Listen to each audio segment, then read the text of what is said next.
السلام عليكم ورحمة الله وبركاته. بسم الله الرحمن الرحيم. الحمد لله رب العالمين، والصلاة والسلام على أشرف الأنبياء والمرسلين سيدنا محمد وعلى آله وصحبه أجمعين. This is a video recording for the physiology lecture on the electrocardiogram, the ECG, in the cardiovascular block.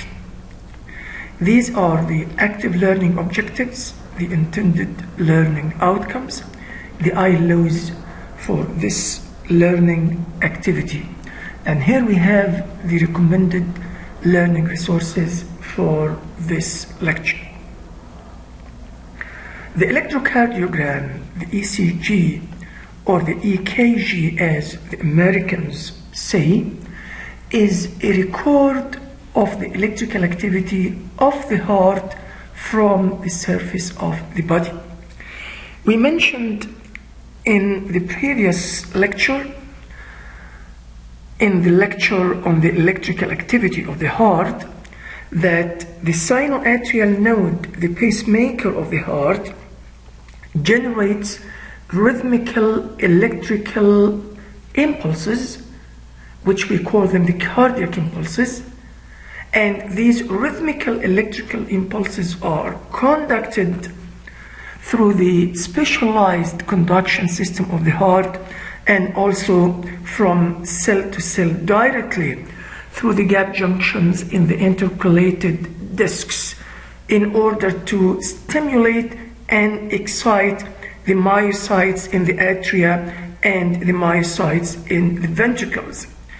And when these myocytes are stimulated and excited, they respond electrically by generating fast response action potentials in their sarcolemma, and these action potentials propagate through the sarcolemma and also through the tubular system.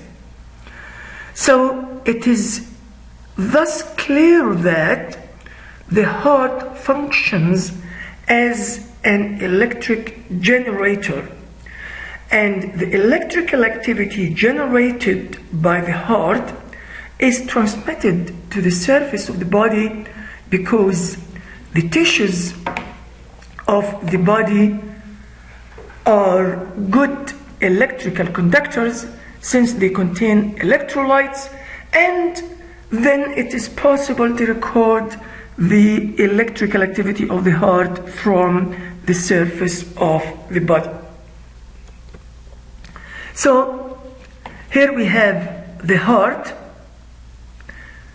and we can look at the heart as if it is an electric generator, as a battery, and we can record the electrical activity of the heart, which is transmitted to the surface of the body using a galvanometer, a voltmeter. This is an electric device which records and measures the electrical activity. It measures the voltage.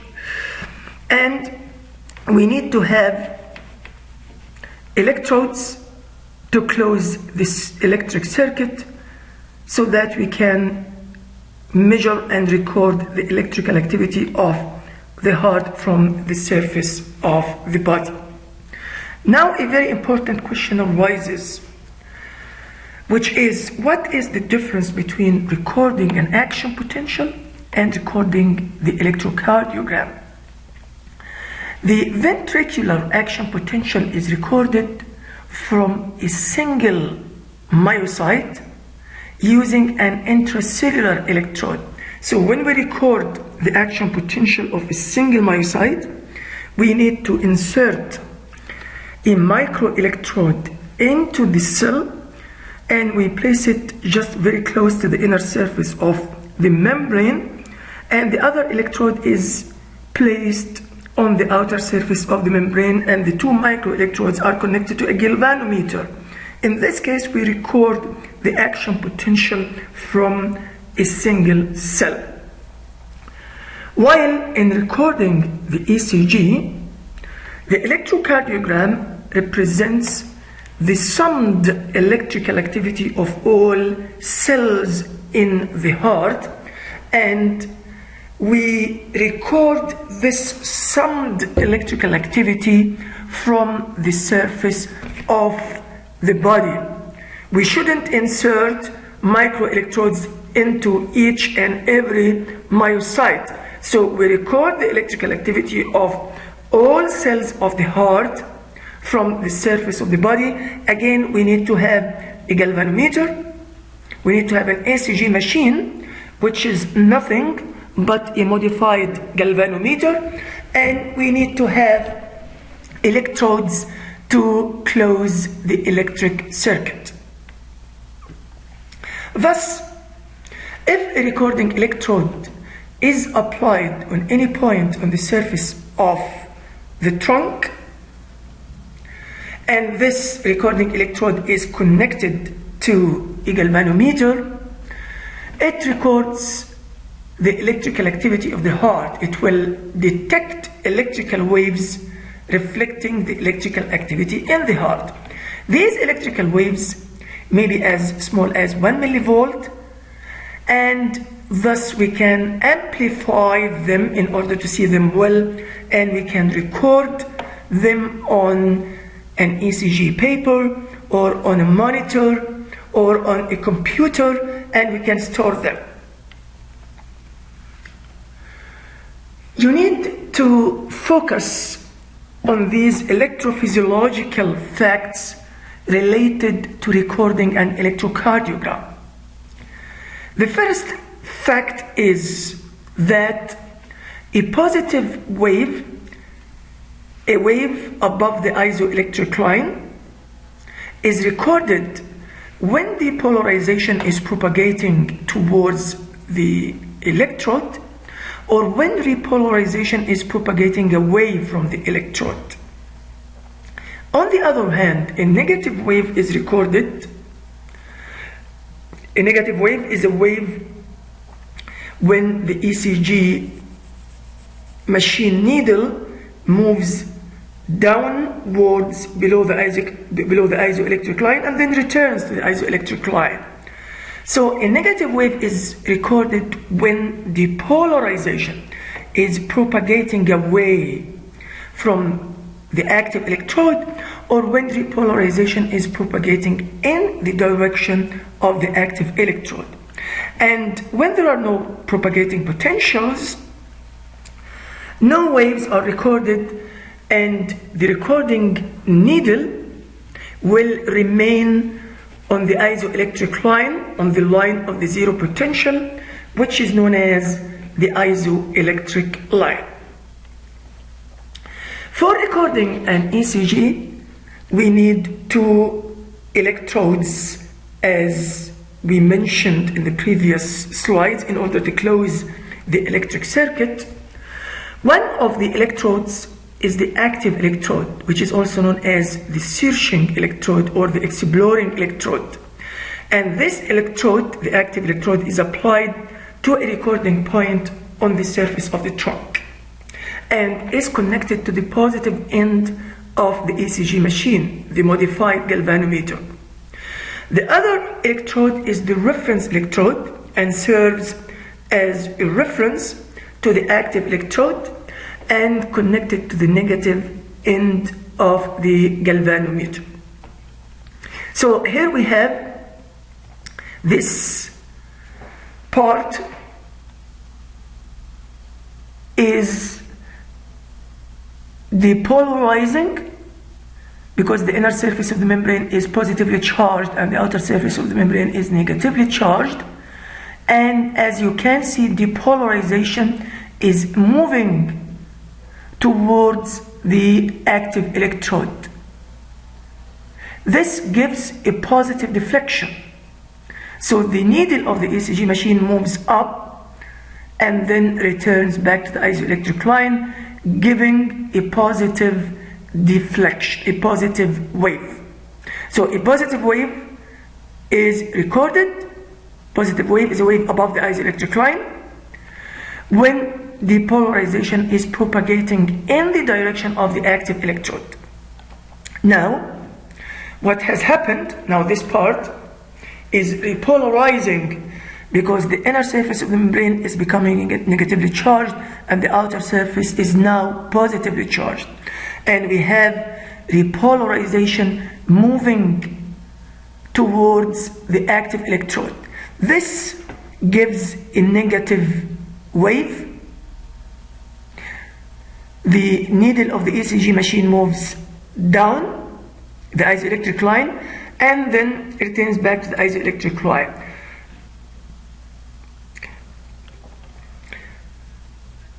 So where on the trunk we can place the active electrode in order to record the electrical activity of the heart? We can place the active electrode on a very large number of points on the trunk. However, by convention, we record the electrical activity of the heart from the surface of the body. We record the ECG from 9 standard points on the surface of the body. 6 of these recording points are located on the chest wall, and the remaining 3 points are on the limbs. Here we have the 6 recording chest points, and we call these chest points V's. So we have V1, V2, V3, V4, V5, and V6. V1 is at the right fourth intercostal space near the sternum.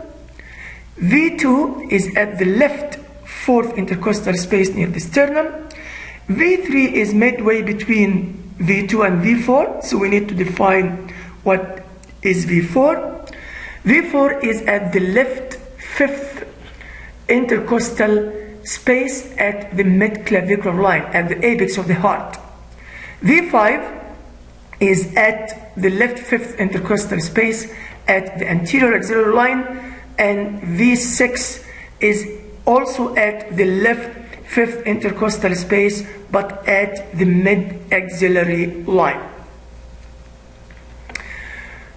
You must have known from anatomy that the heart has an anterior surface formed by the right ventricle. This is the anatomical position of the heart in the chest cavity. We have an anterior surface formed by the right ventricle, and we have an anterolateral surface, a surface which is anterior but is also facing laterally, and that's why we call it anterolateral surface. This anterolateral surface is formed by the left ventricle, and we have an inferior surface or a diaphragmatic surface formed by both ventricles.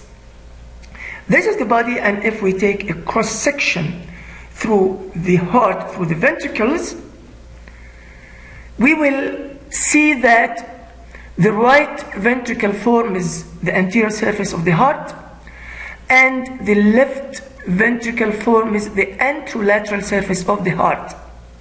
And the V1 and V2 chest points face the anterior surface of the heart. V5 and V6 face the anterolateral wall of the heart, and V3 and V4 face the septum.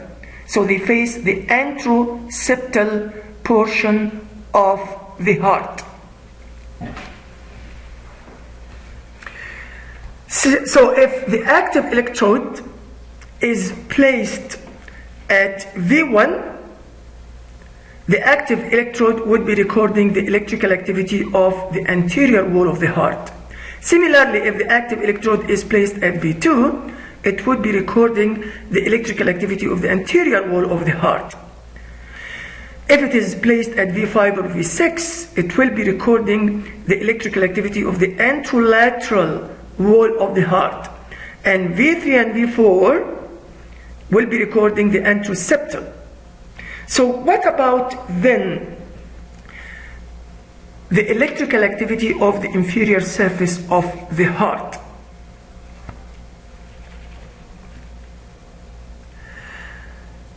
In addition to these 6 chest points, V1 to V6, we have three limb points. We also call them V's. So we have VL, VR, and VF. VL is at the junction of the left arm with the trunk, and any point on the left upper limb has the same potential.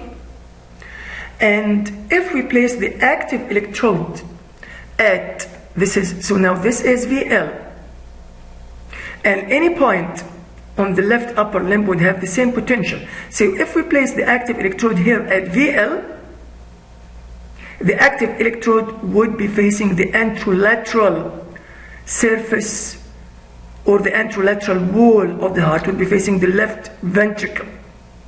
So point VL is also an anterolateral point together with V5 and V6.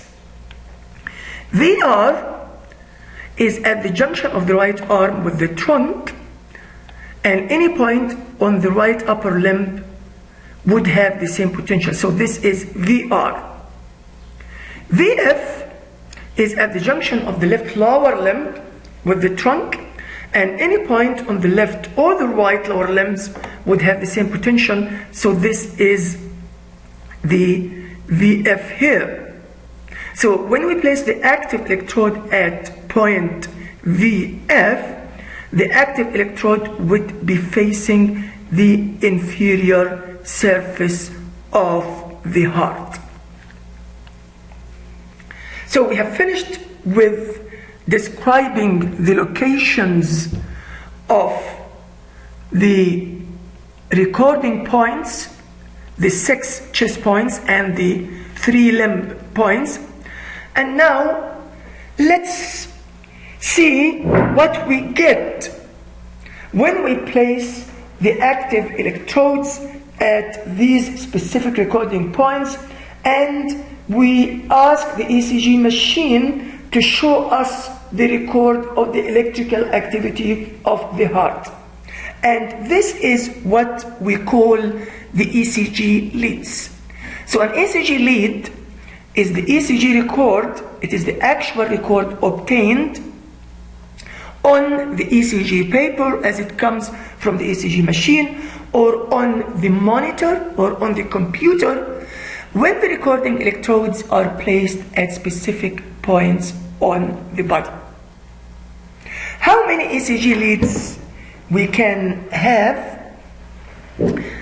We can have 12 ECG leads. 9 of these 12 ECG leads are unipolar ECG leads, and the remaining 3 leads are bipolar leads. So what are the unipolar ECG leads? The unipolar ECG leads are the ECG records which are obtained when the reference electrode is kept at 0 potential, and the active electrode is applied to one of the 9 recording points on the surface of the trunk, from V1 to V6 and VL, VR, VF. So we can have then 9 unipolar ECG leads. How can we keep the reference electrode at 0 potential? This is a long story, and you need not to worry about this. All what you need to know is while recording the unipolar ECG leads, the reference electrode is kept at 0 potential and is connected to the negative end of the ECG machine, and the active electrode is applied to the recording points and connected to the positive end of the galvanometer to the ECG machine. So, as I've just mentioned, we can have 9 unipolar ECG leads. 6 of these 9 unipolar ECG leads are unipolar chest leads, which are recorded from the 6 standard chest points, and they are designated as also the leads. We call them V1, V2, but now lead V1, lead V2, lead V3, lead V4, and V5 and V6. The remaining 3 unipolar ECG leads are unipolar limb leads. These are recorded from the limb points and designated as lead VL, lead VR, and lead VF. However, the voltage which is seen in these unipolar limb leads is usually small, and we need to amplify the voltage, we need to augment the voltage in order to see the recording well. And this is done by adding a resistance, because when a resistance is added, the voltage increased according to Ohm's law, and the augmented leads are now known as AVL, AVR, and AVF. So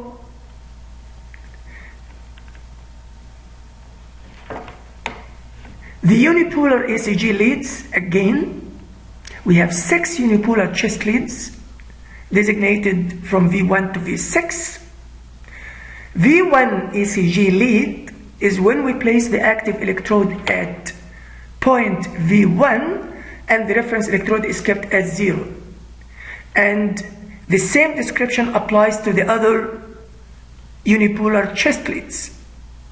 So leads V1 and V2, they record the electrical activity from the right ventricle, from the anterior wall of the heart. And leads V5 and V6, these unipolar chest leads, they record the electrical activity of the anterolateral wall of the heart formed by the left ventricle. And leads V3 and V4, they record the anteroseptal activity. So we call V1 and V2, these are strict anterior leads. V3 and V4 chest leads, these are anteroseptal leads. V5 and V6, these are anterolateral leads. The unipolar limb leads, the AVL lead is recorded when we place the active electrode at point VL and the reference electrode is kept at 0. So now the active electrode is also facing the anterolateral wall of the heart. So lead AVL is also an anterolateral lead together with leads V5 and V6. Lead AVF is recorded when we place the active electrode at VF and the reference electrode is kept at 0, so the active electrode is facing the inferior surface of the heart. So lead AVF is an inferior lead, and this is the first inferior lead which we have described so far. So we have finished with the description of the 9 unipolar ECG leads, and there are 3 additional ECG leads which are bipolar ECG leads. The bipolar ECG leads are obtained when the active electrode is applied to a recording point and the reference electrode is also applied to another recording point. So unlike the unipolar leads, the reference electrode is also applied to another recording point in the bipolar ECG leads. So the ECG will be then a record of changes in the electrical potential at the active electrode relative to the reference electrode. We have 3 standard bipolar leads. We call the standard bipolar leads lead 1, lead 2, and lead 3. Lead 1 is different from lead V1. Lead V1 is a unipolar chest lead, while lead 1, this is a bipolar limb lead. Lead 1 is recorded when we place the active electrode at VL and the reference electrode at VR. So it records the potential between the left arm and the right arm. And lead 2 is recorded when we place the active electrode at VF and the reference electrode at VR. Lead 3 is recorded when we place the active electrode at VF and the reference electrode at VL. So the active electrode is facing the inferior surface of the heart. In lead 3, similarly in lead 2, the active electrode is facing the inferior surface of the heart, while in lead 1, the active electrode is facing the anterolateral surface of the heart. Thus, lead 1 is an additional anterolateral lead, while leads 2 and 3 are additional inferior wall leads. So the inferior wall leads are AVF, lead 2 and lead 3. The strict anterior leads are V1 and V2. The anterolateral leads are V5, V6, AVL, and lead 1. And the anteroseptal leads are V3 and V4.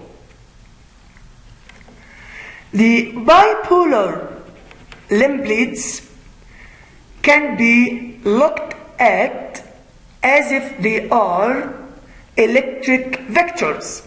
So this is the electrical vector of lead 1.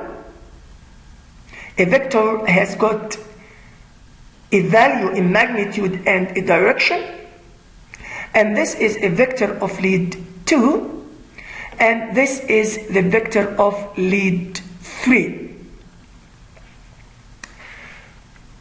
So this is the vector of lead 1,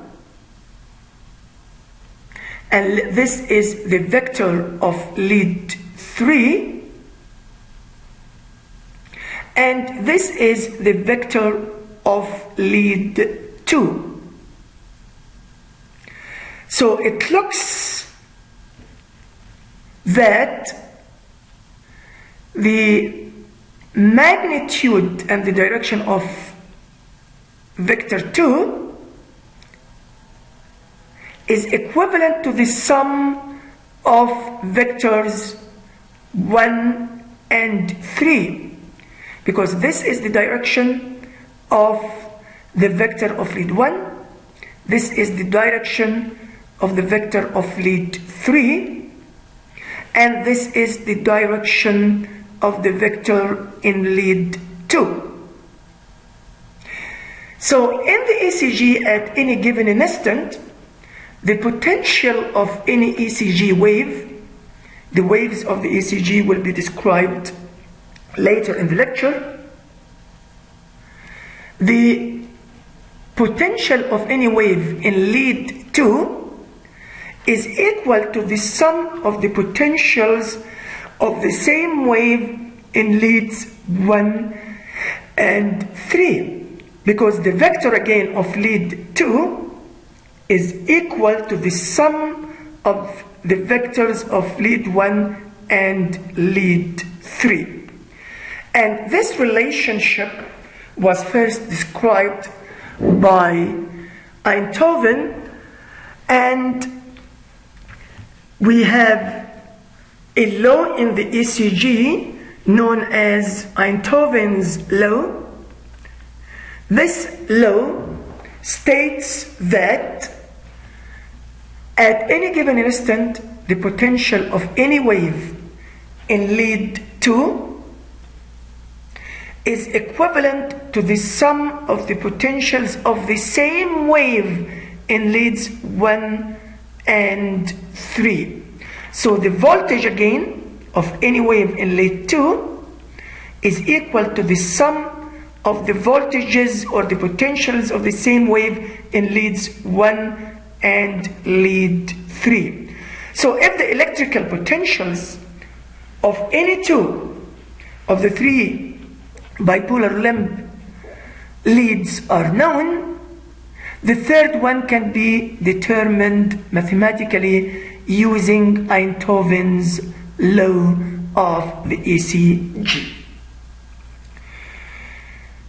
This relationship is also used to make sure that our ECG connection and the placement of the electrodes which we made while recording the ECG are correct.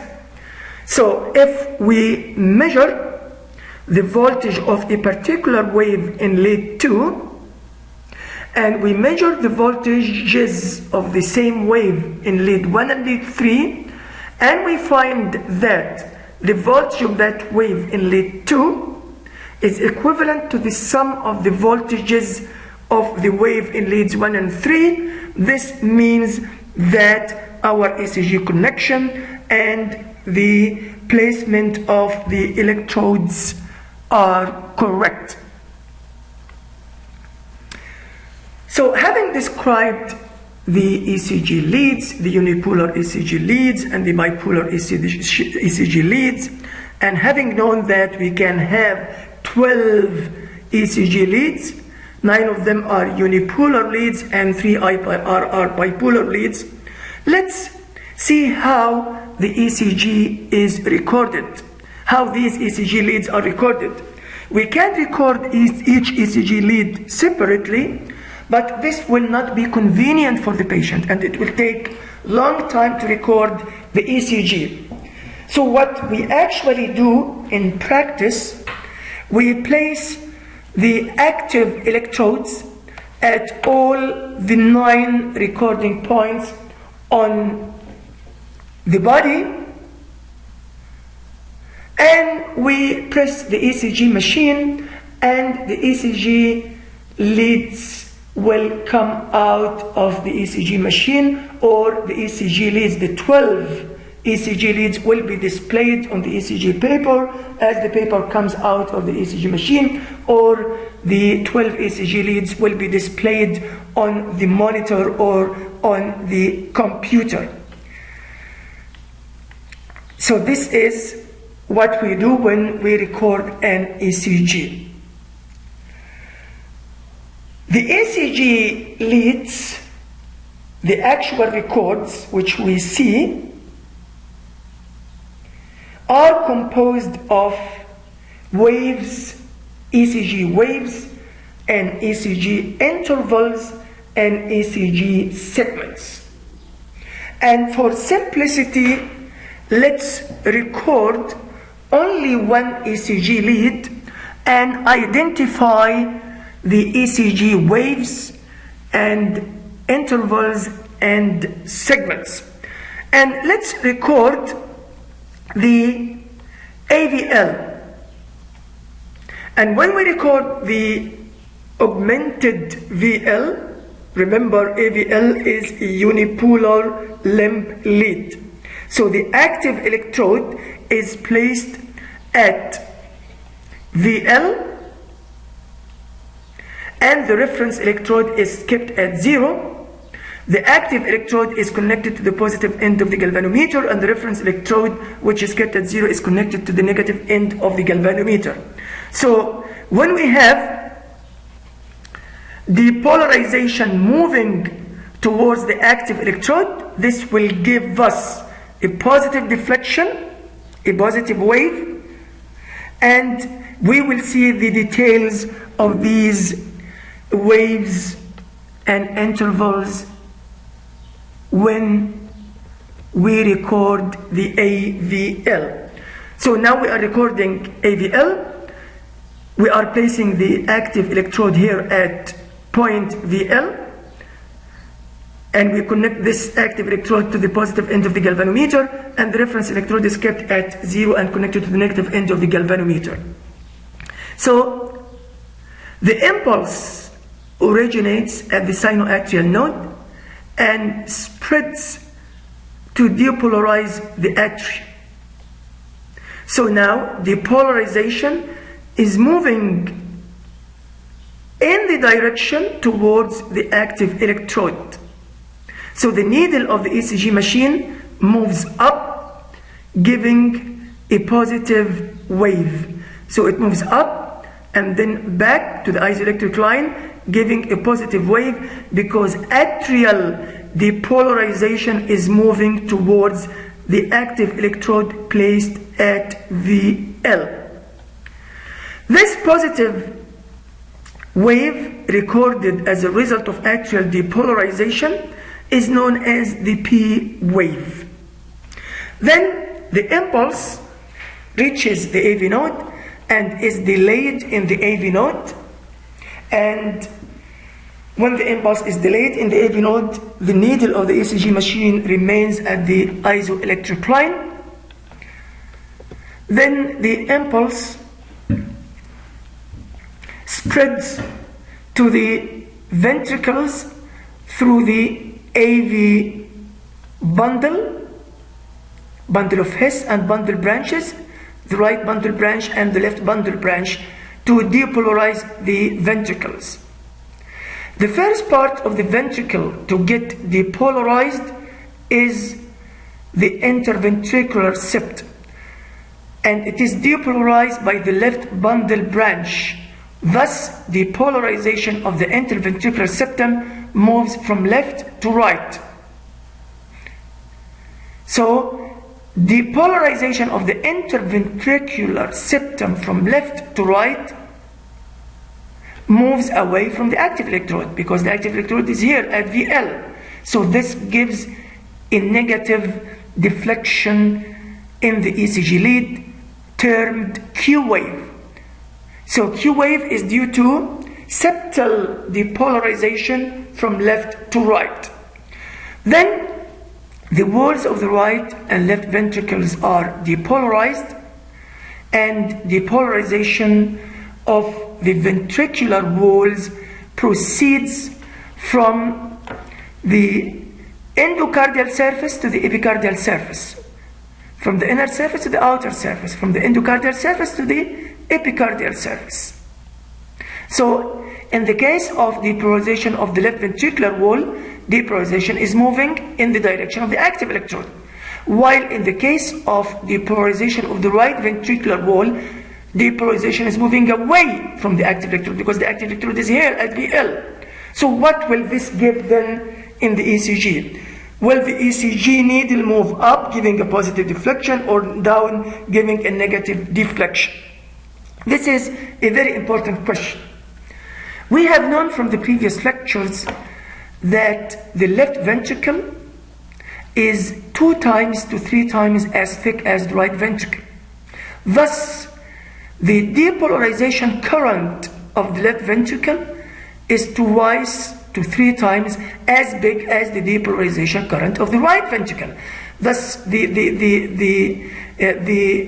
ventricular activation, the left ventricular activation will dominate, and this moves towards the active electrode, giving a positive deflection, a positive wave. So the needle moves up and then returns back, giving a deflection above the isoelectric line. So it is a positive deflection termed R wave.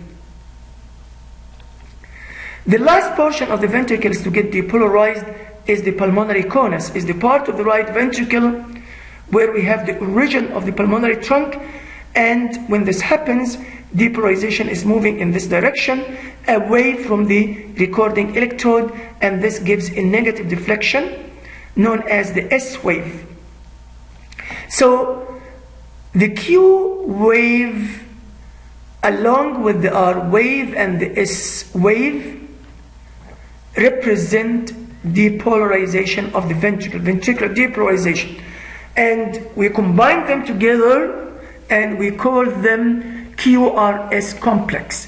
So the QRS complex is due to ventricular depolarization. And when the ventricles are uniformly depolarized, now the ECG needle returns back and remains at the isoelectric line.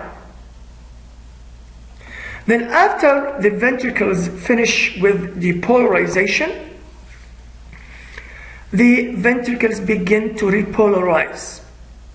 Repolarization of the ventricles proceeds in an opposite direction to depolarization. In other words, repolarization moves from the outer surface to the inner surface, from the epicardial to the endocardial surface of the ventricles. So again, since the left ventricle is 2 times to 3 times thicker than the right ventricle, the repolarization current of the left ventricle will dominate, and this is moving away from the active electrode because the active electrode is placed here at VL. So ventricular repolarization then gives a positive deflection or a positive wave named as T wave. So T wave is due to ventricular repolarization. Now an important question arises, which is why atrial repolarization does not appear in the ECG? The atria repolarize at the same time when the ventricles depolarize.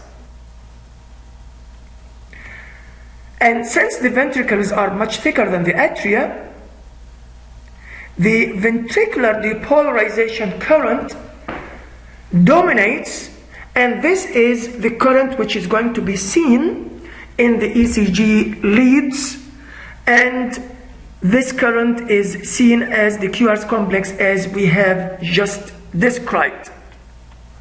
So we have finished with recording lead AVL, and we can record the remaining leads separately as I mentioned. However, for the convenience of the patient, we record all the 12 leads simultaneously at the same time, and this is a standard 12 lead ECG. These are the 3 bipolar limb leads, lead 1, lead 2, lead 3, and these are the unipolar limb leads, AVR, AVL, and AVF, and these are the unipolar chest leads, V1, V2, V3, and here we have the V4, V5, and V6. This is a normal ECG, and let's apply Einthoven's law to this ECG to see whether our ECG connection and the placement of the electrodes were correct. So this is lead 1, lead 2, lead 3. These are the P waves, P wave, P wave, P wave. These are the QRS complexes, and these are the T waves. So let's take a wave in lead 2 and measure the voltage of that wave. Let's take, for example, the T wave. So this is the T wave in lead 2, and this is the voltage. The voltage is on the vertical calibration. So this is the voltage of T wave in lead 2. If we measure the voltages of the T wave in lead 1 and lead 3 and sum up these voltages, the summed voltage would be equal to the voltage in lead 2, indicating that our ECG connection and placement of the electrodes were correct. This is again a standard 12 lead normal ECG. And now let's describe the ECG waves, intervals, and segments in more details. Let's define the voltage of these waves and the duration of these waves and these intervals in details.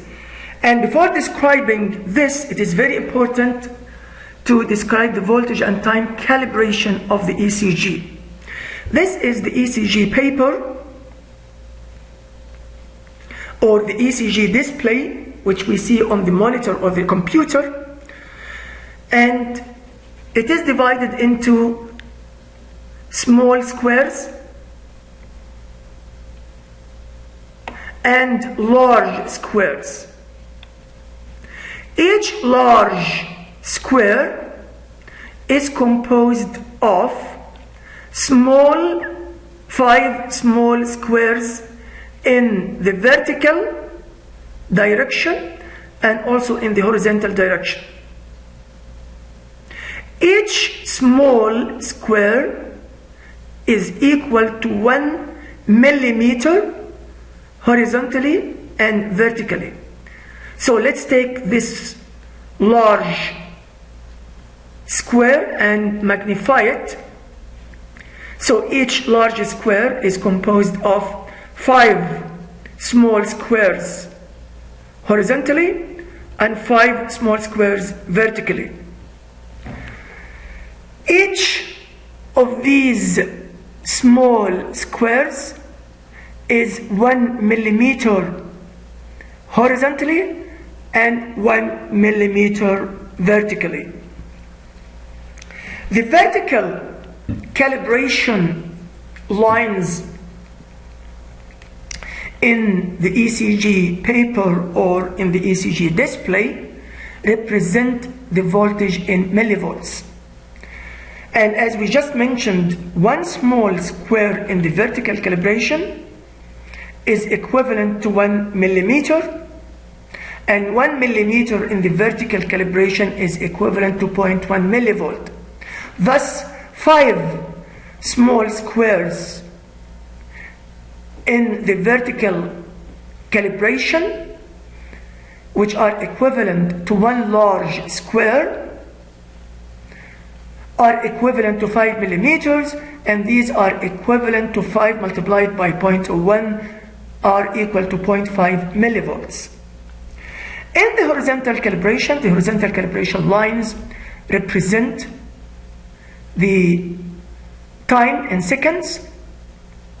The ECG paper comes out of the ECG machine with a speed of 25 millimeters per second. Thus, each second is equivalent to 25 millimeters, or is equivalent to 25 small squares. So, 25 small squares from here up to here, this is 1 second. Or 5 large squares is 1 second. So 1 second again is equivalent to 25 small squares. Thus, 1 small square in the horizontal direction, 1 small square, 1 millimeter in the horizontal direction, is equivalent to 0.04 of a second, because 1 second is equivalent to 25 small squares, and 5 small squares in the horizontal calibration are equivalent to 5 millimeters, or equivalent to 1 large square, and these 5 small squares or 1 large square are equivalent to 5 multiplied by 0.04, so they are equivalent to 0.2 of a second. So here we have again the calibration. So if 1 small square is equivalent to 0.04 second, 2 small squares would be equivalent to 0.08, 3 small squares will be equivalent to 0.12 second, and so on. And this is seen in this horizontal calibration in the ECG paper. So having described the horizontal and the vertical calibration in the ECG paper, and having known that the horizontal calibration represents time in seconds and the vertical calibration represents the voltage in millivolts, let's describe the ECG waves and intervals in more details. The P wave, what does the P wave represent? The P wave represents atrial depolarization. What is a normal P wave?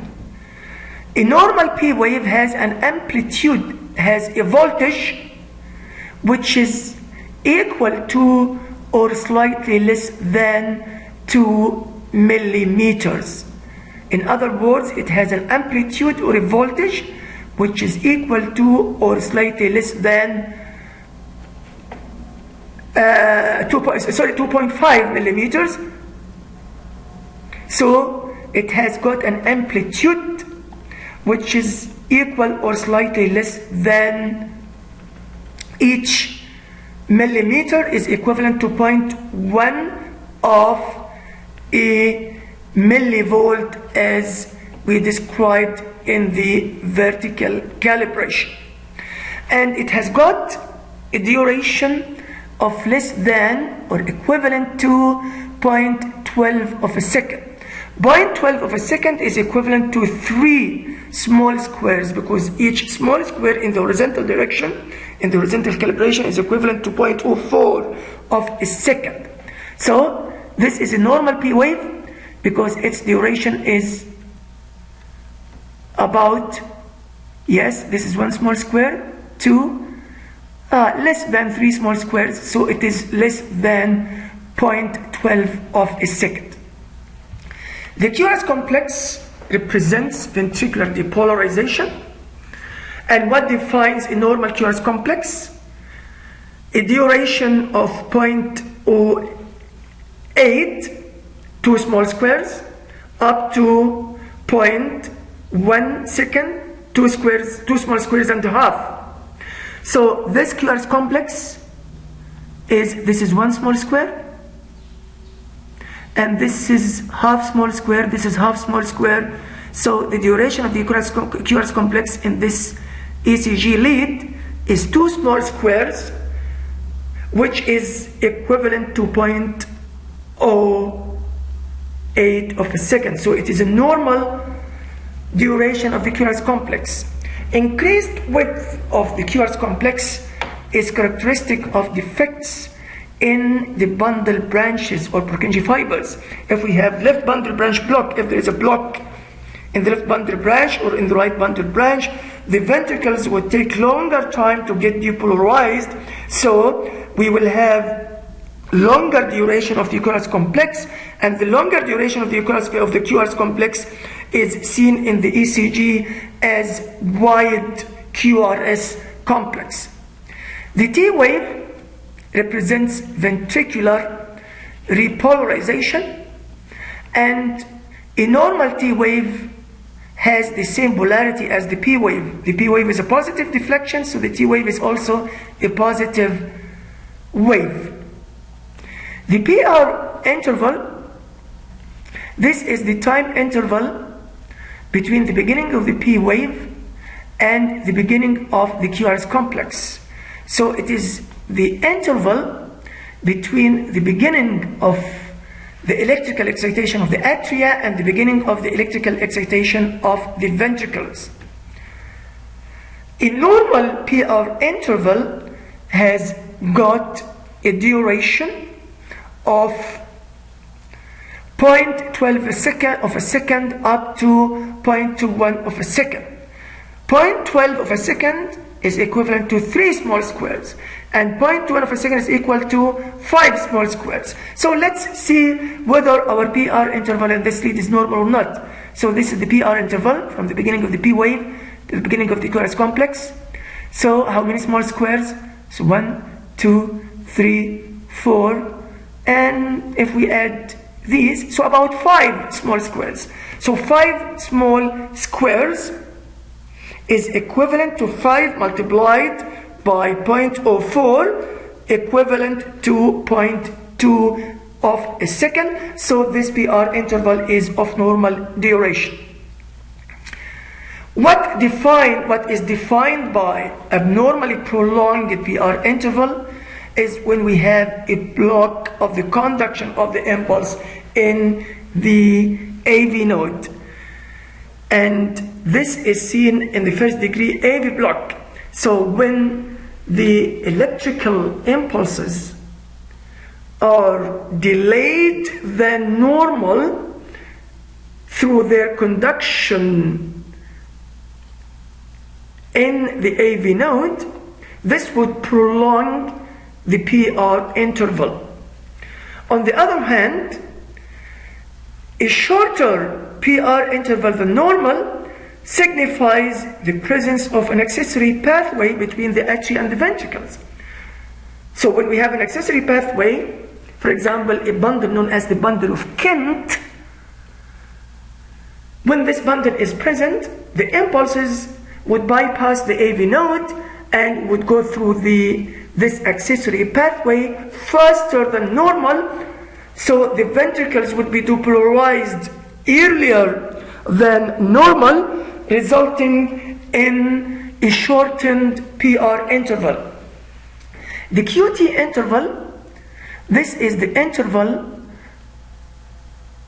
between the beginning of the Q wave and the end of the T wave. So it represents total ventricular depolarization and repolarization. And the normal duration of the QT interval is 0.35 of a second. This electrical interval coincides with the contraction of the ventricles, because ventricular contraction lasts from the beginning of the Q wave till the end of the T wave. When the ventricles are depolarized, they are excited and they begin to contract, and their contraction lasts also during repolarization.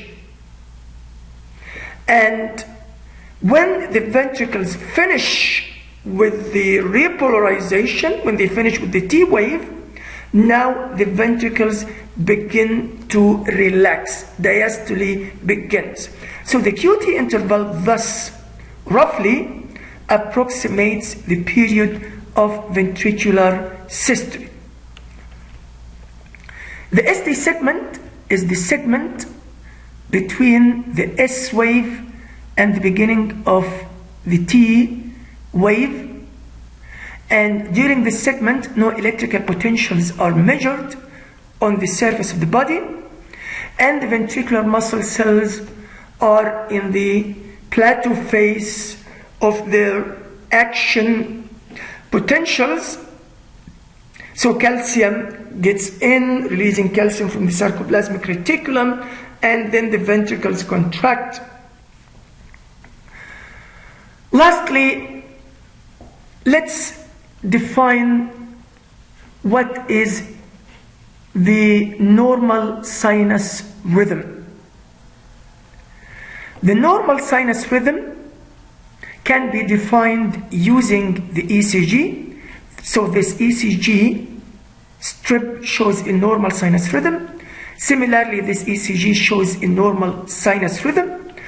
And a normal sinus rhythm means, from the electrophysiological point of view, it means that the cardiac impulses originate in the sinoatrial node regularly at a rate of 60 to 100 impulse per minute at rest in normal adults. How is the normal sinus rhythm is seen in the ECG? The P waves are upright, P wave, P wave, P wave, they are all upright, and they are of uniform size and contour from beat to beat. So these are the P waves, they are all upright and of normal, uniform shape, uniform size from beat to beat. And each P wave is followed by a QRS complex, P wave, QRS complex. So the ratio of the P waves to QRS complex is 1:1. And all complexes are evenly spaced. So the time interval between this P wave and the subsequent P wave and the subsequent P wave and the subsequent P wave, these time intervals are equal. Similarly, the time intervals between the successive QRS complexes, these time intervals are